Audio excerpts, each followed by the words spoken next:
I'm Morgan from Packhacker, and in this video we're taking a look at the Gregory Retna 28, which I've been testing for 2 weeks. If you find this video helpful, hit subscribe so that we can continue making content that helps you travel smarter. Let's jump in.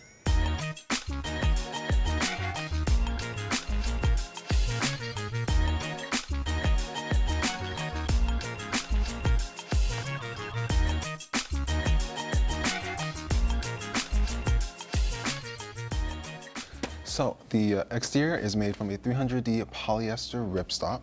The material itself is pretty lightweight. It's also water repellent.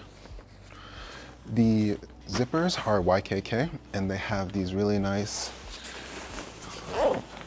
comfort grip molded pull tabs, which are really easy to get a finger through and make it a little bit easier to unzip and zip the bag. There is a little bit of tension just around the corners, but nothing too serious. As for branding, there's a logo in the very top corner right here and a very small Hypalon pull tab right here on the side. And then there are 4 attachment points, 2 at the top and then 2 at the bottom, with the bottom ones being kind of hidden underneath this little flap. The attachment points also have a small degree of reflectivity built in, which is nice for like a safety standpoint. And then aside from that, the backpack itself feels very thin, feels very lightweight. The only solid structure is the frame sheet that goes from the bottom to the top on the back. The backpack itself does not stand. You can kind of get it to balance a little bit, that way it stands up when there's stuff inside of it, but empty, it definitely does not stand by itself. The harness system, there's a grab handle on the top right here. It is double layered. There's no padding and the material feels like a somewhat rough nylon. It's not the most comfortable, but it feels very secure and it feels very strong as well. The shoulder straps are contoured and very nicely padded. They have this air mesh, which you can kind of see and hear a little bit. The padding is really, really comfortable and it still allows for the shoulder straps to bend nicely. The shoulder straps also have an attachment point right here above the sternum strap, which connects via a buckle, and then you can adjust it along these tracks basically. And then the adjusters are plastic and they're really smooth, super easy to use, especially like with the backpack on.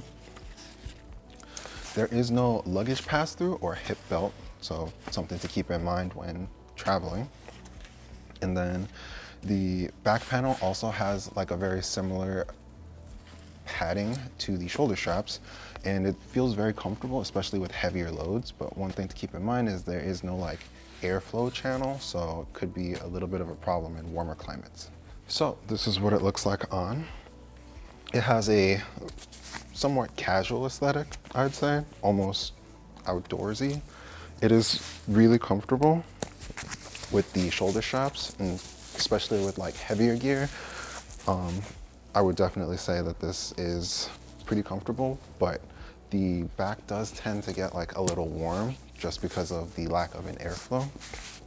But aside from that, I've had no issues with like heavy gear or extended carries with everyday items like backpacks, going to coffee shop, etc. I can have this backpack on for a while and not have like any issues. Taking a look inside, the front compartment, we'll start with that. The dual zippers come all like halfway down the pack so that you can get like a nice overview of everything inside. It has this nice dark blue ripstop grid like pattern in here. And then towards the top, you can see there's a zippered mesh compartment where I just have lip balm and hand sanitizer. And then there are also 2 stylus and pen loops. And then the rest of the compartment, basically you can just stick whatever in here. I really like the organization at the top. That way it doesn't interfere like if you put stuff at the bottom. So like inside I have a field notes journal, a USB-C cable, and a wall adapter. And then the rest of the compartment comes down to like right about here. On the side, there's a water bottle compartment, and it's basically like a really stretchy mesh. You can fit a 1 liter Nalgene bottle in here. I will say that with thinner water bottles, like this one, it is secure and it has like a nice amount of space.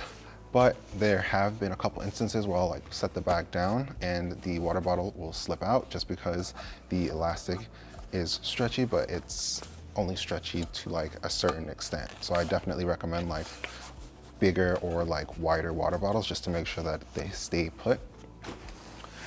And then on the top, behind, this is the main compartment zipper. Here's a quick access pocket, which has like a nice amount of space for a wallet, and I have a pair of AirPods in here.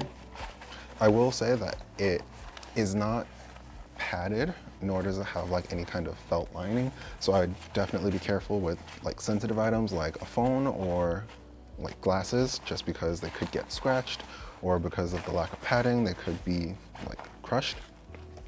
And then behind this is a dedicated laptop compartment. And like I mentioned, the same thing there.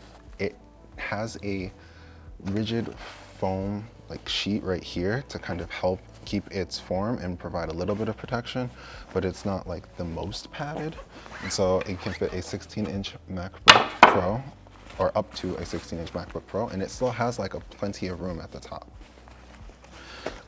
And then this laptop compartment is also lifted, which is really nice. There's about 2 inches. That way, if you drop it or you set it down, it's not directly impacting the laptop. And then finally, the main compartment in between the front and the quick access has the bulk of the capacity, I'd say. There's like a lot of space here. And then inside I just have another pair of headphones and a jacket. And so, as you can kind of see, there's plenty of space in here for like a bunch of packing cubes or tech pouches. I used 2 tech pouches in here, especially if I was going to like a coffee shop to do work.